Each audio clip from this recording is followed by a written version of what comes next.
Praise the lord. ప్రియమైనటువంటి దేవుని సంఘమా, ప్రభు అయిన యేసుక్రీస్తు ప్రభు వారి పేరిట మీకందరికీ శుభాభివందనములు. ఈనాటి వాక్య ధ్యానాన్ని మనం ప్రారంభిద్దాం. పునీత పౌలు గారు ఫిలిప్పీలకు రాసిన లేఖ 4వ అధ్యాయము 4వ వచనాన్ని చదువుదాం. ప్రభువునందు మీరు ఎల్లప్పుడూ ఆనందింపుడు, మరలా చెప్పుచున్నాను ఆనందింపుడు. చూడండి ప్రియ విశ్వాసులారా, దేవుని సంగమా, ఇది వాక్యం చెప్తూ ఉన్నది మనం ఎల్లప్పుడూ కూడా ప్రభువునందు ఆనందించాలి. ఎందుకంటే ఆయన త్వరలో రాబోతూ ఉన్నాడు కనుక ఆయన యందు మనం ఆనందించాలని వాక్యము సెలవిస్తూ ఉన్నది. ప్రభు త్వరలో రాబోతూ ఉన్నాడు. మన కన్నీటినంతటిని కూడా ఆయనే తుడిచివేయబోతూ ఉన్నాడు. కాబట్టి ఆయన యందు ఆనందించమని దేవుడు మనకి సెలవిస్తున్నాడు. చూడండి, దర్శన గ్రంథము 7వ అధ్యాయము 17వ వచనంలో వాక్యం సెలవిస్తున్నది, ఆయనే వారి నేత్రముల నుండి కారే ప్రతి బాష్ప బిందువులను తుడిచివేస్తారు అని. కనుక మనము దేవుని యందు ఆనందించినప్పుడు దేవుడే మనకున్నటువంటి సమస్త బాధల నుంచి, కష్టాల నుంచి, సమస్యల నుంచి విడిపిస్తారని ఈనాడు ప్రభు మనకు తెలియజేస్తున్నారు. ఈనాటి జెఫన్యా గ్రంథములో కూడా ప్రభువారు చెప్తూ ఉన్నారు, సియోను కుమారి నువ్వు ఆనందనాదము చేయుము, ఇశ్రాయేలు హర్షధ్వానము చేయుము, యెరూషలేము కుమారి నిండు హృదయముతో సంతసించి గంతులు వేయమని ప్రభువారు చెప్తూ ఉన్నారు. ప్రభువునందు మీరు ఆనందించండి, సంతోషించండి. ఎందుకంటే ప్రభువారు మీ యొక్క దుఃఖాన్నంతటిని కూడా నేను తీసివేస్తాను, ఇదిగో నీ దండనంతటిని కూడా నేను తొలగిస్తున్నాను, కాబట్టి మీరు ఆనందించండి అని ప్రభువారు చెప్తూ ఉన్నారు. ఎందుకు ఆయన మన దండనాన్ని తొలగిస్తూ ఉన్నాడంటే జెఫన్యా గ్రంథము 3వ అధ్యాయము 13వ వచనంలో చెప్తూ ఉన్నారు, ఇశ్రాయేలీలో శేషించిన వారు ఎవరికి కీడు చేయరు, కల్లలాడరు, మోసము చేయరు, వారెవరు భయమును లేక సురక్షితముగా మనుచు వృద్ధిలోనికి వస్తురు అని వాక్యము చెప్తూ ఉన్నది. అంటే నీవు కీడు చేయకుండా, మోసము చేయకుండా, అబద్ధములాడకుండా నువ్వు దేవునికి భయపడి నువ్వు జీవించినప్పుడు, నువ్వు దేవుని యందు ఆనందించినప్పుడు దేవుని యొక్క దండనాన్ని అంతటిని కూడా తొలగిస్తారు. నీకు పాపములు బట్టి నీకు రావాల్సిన శిక్షణ అంతటిని కూడా ఆయన కొట్టివేస్తారని ఈనాడు వాక్యము చెప్తూ ఉన్నది. ప్రియమైన దేవుని బిడ్డలారా, మన పాపములకు తగినట్లుగా మనం శిక్ష అనుభవించవలసిన వారమే. మనం చేసిన అతిక్రమాన్ని బట్టి మనం బాధలు అనుభవించవలసిన వారమే. కానీ ప్రభువారు ఈనాడు మన యొక్క పాపములన్నీ కూడా మన్నించి మన యొక్క శిక్షణ అంతటిని కూడా తొలగిస్తామంటున్నారు. ఎందుకంటే ఎప్పుడైతే నువ్వు నీ అతిక్రమాన్ని విడిచిపెట్టావో, ఎప్పుడైతే నీ పాపాన్ని నువ్వు విడిచిపెట్టావో, నువ్వు ఎప్పుడైతే నీ యొక్క పాపములు విడిచిపెట్టి నువ్వు దేవుని యందు ఆనందిస్తూ జీవిస్తూ ఉన్నావో, అప్పుడు ప్రభువు నీ యొక్క శిక్షణ అంతటిని కూడా ఆయన తొలగిస్తున్నారని, నీ పాపములన్నీ మన్నిస్తున్నారని వాక్యం సెలవిస్తున్న. చూడండి, పునీత పేతురు గారు వ్రాసిన 2వ లేఖ 1వ అధ్యాయము 9వ వచనంలో చెప్తూ ఉన్నారు, తన పాత పాపములన్నీ కూడా ప్రక్షాళనమైనవి అని అతడు మర్చిపోయాను అని. చూడండి, మన పాత పాపములన్నీ కూడా దేవుడు తుడిచివేశాడు. నువ్వు ఎప్పుడైతే పశ్చాత్తాపం పడ్డావో అప్పటితో నీ పాత పాపములన్నీ కూడా దేవుడు తుడిచివేశాడు. కాబట్టి నీకు ఏ శిక్ష కూడా లేదని వాక్యం చెప్తున్నది. ఇంకా అంటున్నారు, నీవు నీ శత్రువులను చెల్లాచెదురు చేశాను. ఇశ్రాయేలు దేవుడైన ప్రభు నీ మధ్యన ఉన్నాడు కాబట్టి నువ్వు ఏ కీడుకు కూడా భయపడనక్కరలేదు. ఎందుకంటే మనం దేవుని తెలియనప్పుడు, దేవుని ఎడల మనకు ప్రేమ లేనప్పుడు మనం ఎన్నెన్నో ఏవేవో పాపములు, తప్పిదములు చేసి ఉంటాం. ఎవరి ఎడలో తెలియక అపరాధములు చేసి ఉంటాం. కాబట్టి ఈనాడు వారు మనల్ని కీడు తలపెడతారేమో, మనం చేసిన పాపము మనకి ఏదైనా ఆపదను తీసుకుని వస్తుందేమని చెప్పి మనం భయపడవలసిన అవసరం లేదని ఈనాడు ప్రభువారు చెప్తూ ఉన్నారు.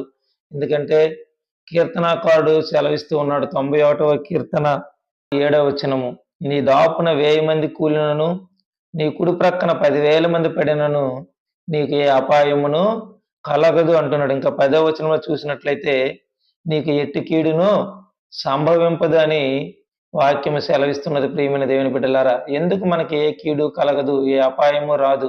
మన ప్రక్క 10,000 మంది పడినా, మన పక్క ఎంతమంది చనిపోయినా, ఎంతమంది కూలిన మనకి ఎందుకు అపాయం కలగదంటే, ఇదో మన మహోన్నతుని ఆశ్రయించాము.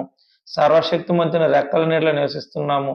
ఆయనే మన ఆశ్రయ దుర్గమని చెప్పి ఆయన యందు మనం సంతోషిస్తూ ఉన్నాము కాబట్టి మనకి ఏ కీడు కూడా రాదని నాడు వాక్యము సెలవిస్తున్నది. ప్రియమైన దేవుని బిడ్డలారా, నీవు నీ పాపాన్ని విడిచిపెట్టి నువ్వు దేవుని యందు జీవించినప్పుడు నీకిక ఏ కీడు రాదు. వాస్తవానికి వాక్యము చెప్తూ ఉన్నది, ఎఫెసీయులకు వ్రాసిన లేఖ 2వ అధ్యాయము 1వ వచనం నుంచి మనం చదివినట్లయితే, మీ అపరాధముల వలనను పాపముల వలనను గతమున ఆధ్యాత్మికముగా మీరు మృతులైతిరి, కానీ ఆయన మిమ్ము బ్రతికించెను. చూడండి ప్రియ విశ్వాసులారా, దేవుని సంగమా, మన అతిక్రమముల వలన మన పాపముల వలన ఆధ్యాత్మికముగా మనం ఎప్పుడో చనిపోయిన వారమై ఉన్నాము. కానీ దేవుని కృప వలన నిజముగా మన అంతమందిము కూడా మన శరీరము చెప్పినట్లుగా, మన బుద్ధి చెప్పినట్లుగా మన యొక్క అన్యుల వలె అనేకమైన పాపంలో తప్పిదములో పడిపోయి దేవుని యొక్క ఆగ్రహానికి గురి కావలసిన వారమై ఉన్నాము.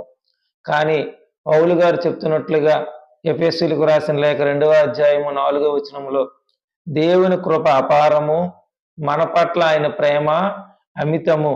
కాబట్టే ఆయన అనంతమైన కృపను బట్టి, మితిలేని ప్రేమను బట్టి చనిపోవలసిన వారమై ఉన్న మనల్ని తన మరణము ద్వారా మనల్ని రక్షించారు. మన యొక్క పాపములకు సమానార్థమైన శిక్షణ ఆయన మీద వేసుకున్నారు. మన అపరాధముల వలన ఆయన నలగొట్టబడ్డారు. మన పాపముల వలన చివరకు రక్త బొట్టు వరకు కార్చి తన ప్రాణాన్ని మన కొరకు పణముగా పెట్టారు. ప్రియమైన దేవుని బిడ్డలారా, కాబట్టి క్రీస్తుతో కూడా మనము పునర్జీవితులం అవుతాము.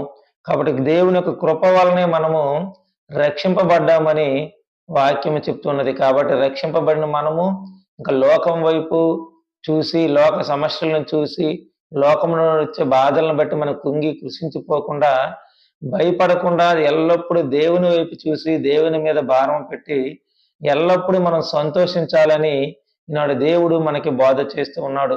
నువ్వు ఎప్పుడైతే దేవుని వైపు చూసి నువ్వు ఆనందిస్తావో, దేవుని వైపు చూసి నువ్వు నీ జీవితాన్ని ముందుకు కొనసాగిస్తావో, నాడు జెఫన్యా గ్రంథంలో ప్రభువారు చెప్తున్నట్లుగా 3వ అధ్యాయము 17వ వచనంలో చెప్తూ ఉన్నారు, నీ దేవుడైన ప్రభు నీ నడుమునున్నాడు, ఆయన బలం వలన నీకు విజయము కలుగును. చూడండి, మనము బలహీనలము, మన బలము చాలదు, మన శక్తి చాలదు. కానీ నీవు దేవుని యందు ఆనందిస్తే, దేవునితో కలిసి నువ్వు జీవిస్తే, ఆ మహాదేవుని యొక్క బలం వలన మన ప్రతి కార్యములు మనం విజయం పొందుకుంటాం.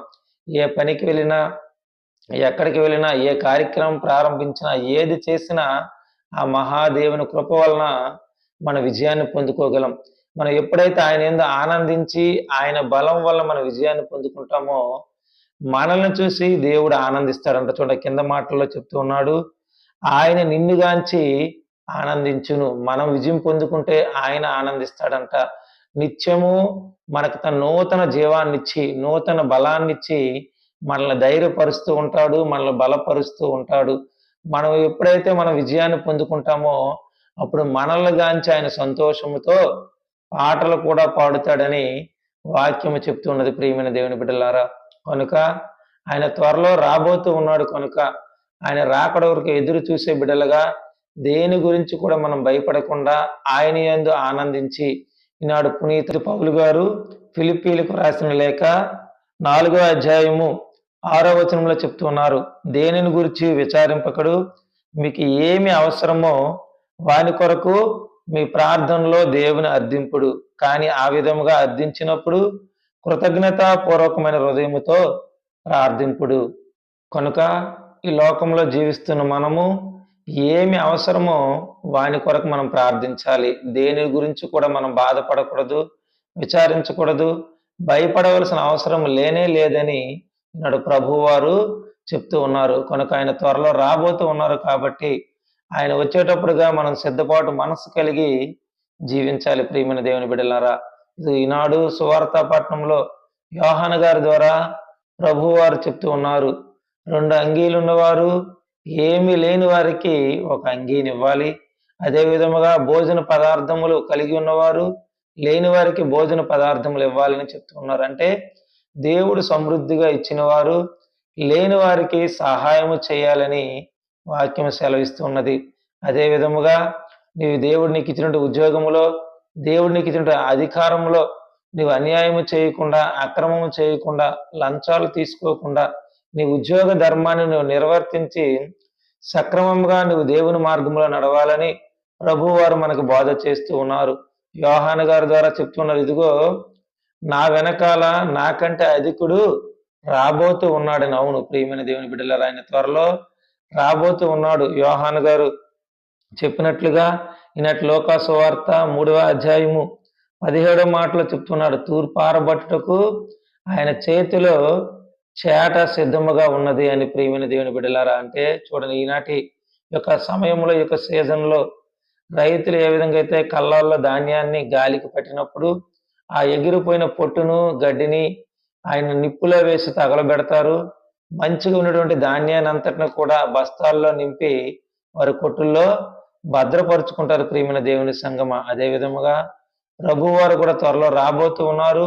దర్శన గ్రంథంలో ఆయన చెప్పినట్లుగా చూడండి, దర్శన గ్రంథము 22వ అధ్యాయము 11, 12 మాటల్లో ఈ విధంగా సెలవిస్తూ ఉన్నారు, అన్యాయము చేయువాడు ఇంకను అన్యాయము చేయనిమ్ము, అపవిత్రుని అపవిత్రునిగానే ఉండనిమ్ము, నీతిమంతులను నీతిమంతులుగానే ఉండనిమ్ము, పవిత్రుని ఇంకను పవిత్రునిగానే ఉండనిమ్ము అని పలికెను. ఇదిగో నేను త్వరలో రానున్నాను, వారి వారి క్రియలను బట్టి వారికి వసగిదిన బహుమానములను నా వెంట తెత్తును అని వాక్యము చెప్తున్నది. ప్రియమైన దేవుని బిడ్డలారా, ఈనాడు నువ్వు మంచిగా జీవిస్తే దేవుడు నీకు మంచి బహుమానాన్ని ఇస్తాడు. ఇది ఆయన చేతిలో చేట సిద్ధముగా ఉన్నది. ఆ యొక్క పొట్టునంతటిను కూడా ఆరని అగ్నిలో వేయబోతూ ఉన్నాడు. ప్రియమైన దేవుని బిడ్డలారా, కనుక మనం ఎల్లప్పుడూ ప్రభువునందు ఆనందించాలి.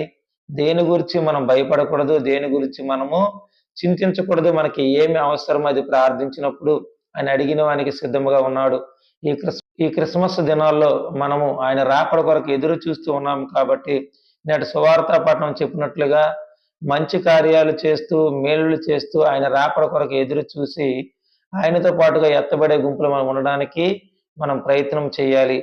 చివరిగా దానియేలు ప్రవక్త చెప్తూ ఉన్నారు, 12వ అధ్యాయము 10వ మాటలో, చాలా మంది శుద్ధిని పొందుదురు, దుష్టులు ఈ సంగతులను అర్థము చేసుకొనక దుష్కార్యములు చేయుచునే ఉందురు, జ్ఞానులు మాత్రం ఈ విషయములను అర్థము చేసుకుందురు అని. చూడండి, నువ్వు జ్ఞానివైతే ఈనాడు ప్రభు వారిని మనకు చెప్తున్నట్లుగా, బోధ చేస్తున్నట్లుగా పాపాన్ని విడిచిపెట్టి భయపడకుండా ఎల్లప్పుడూ దేవుని వైపు చూస్తూ ఆనందిస్తూ ఆయన రాకడ కొరకు ఎదురు చూసి ఆయనతో పాటు మనం ఎత్తబడాలి. ప్రియమైన దేవుని బిడ్డలారా, ఇంకా అన్యాయము చేసేవారిగా మనం ఉండకుండా అక్రమమును విడిచిపెట్టి దేవుని యొక్క సన్నిధిలో నిరంతరం ఆయనతో ఉండేవారిగా, మన కన్నీటిని ఆయనే తుడుస్తాడు. అక్కడ బాధ ఉండదు, కష్టం ఉండదు, దుఃఖం ఉండదు, ఏడుపు ఉండదు, కన్నీరు ఉండదు. కనుక అటువంటి శాశ్వతమైన సంతోషమైన రాజ్యంలోనికి మనము వెళ్ళేవారిగా దేవుడు మనల్ని దీవించాలని ఈనాడు దేవుని యొక్క వాక్యము మనకి బోధ చేస్తూ ఉన్నది.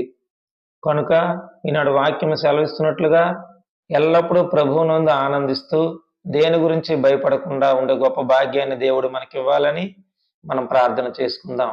దేవుడి కొద్ది మాటలు దీవించిన గాక. ఆమేన్. ప్రార్థన చేద్దాం. వీలున్న వారు తలలు వంచి కొండలు మూసుకొని ఈ ప్రార్థనలో ఏకీభవించండి. ప్రార్థన. మహాపరిశుద్ధుడా, సర్వోన్నతుడా, సర్వాంతర్యామి, నిన్న నేడు ఏకరీతిగా ఉన్నవాడా వందనాలు. మారణదేవుడా, మార్పు చెందనివాడా స్తోత్రాలు. ఇదిగో దేవ, యాగమన కాలంలో ఉన్న మేము నీ కొరకు ఎదురు చూస్తుండగా నీ రాకడ త్వరలో రాబోతూ ఉన్నదని నీ వాక్యం సెలవిస్తున్నది. మేము ఎల్లప్పుడూ నీ యందు ఆనందిస్తూ ఆనాటి ఇశ్రాయేలు ప్రజల వలె పాపమును విడిచిపెట్టి, ఇదిగో దేవ మా తండ్రి, మా శిక్షణ అంతటిని కూడా మేము దూరం చేసుకుని ఏ కీడుకు మేము భయపడకుండా నీ యందు ఆనందిస్తూ నీవిచ్చే విజయాన్ని మేము పొందుకొని మా విజయాన్ని బట్టి నీవు సంతోషించేవారిగా, నిన్నుదా మేము సంతోషపరిచేవారిగా జీవితాలను మాకు దయచేయమని, ఇదిగో దేవ నీ కొరకు ఎదురు చూసే బిడ్డలుగా మమ్మల్ని ఆశీర్వదించమని, నీ జ్ఞానం చొప్పున మమ్మల్ని దీవించి పవిత్రులుగా మేము జీవించి నీవిచ్చి గొప్ప బహుమానాన్ని పొందుకోవడానికి నీ కృప చూపించమని యేసు పరిశుద్ధ నామంలో అడుగుచున్నాము తండ్రి. ఆమేన్. ప్రియమైనటువంటి సహోదరి సహోదరులారా, ఈ ఛానల్ను మీరు కొత్తగా వీక్షిస్తున్నట్లయితే ఈ ఛానల్ మీరు సబ్స్క్రైబ్ చేసుకునండి. ఈ వాక్య పరిచర్య అనేక మందికి చేరడానికి మీ యొక్క సహాయమును చేయండి. అటు కృప దేవుడు మనందరికీ దయచేయనుగాక. ఆమేన్. సర్వశక్తి గల పిత, పుత్ర, పరిశుద్ధాత్మ సర్వేశ్వరుడు మనలందరిని దీవించి కాచి కాపాడునుగాక. ఆమేన్.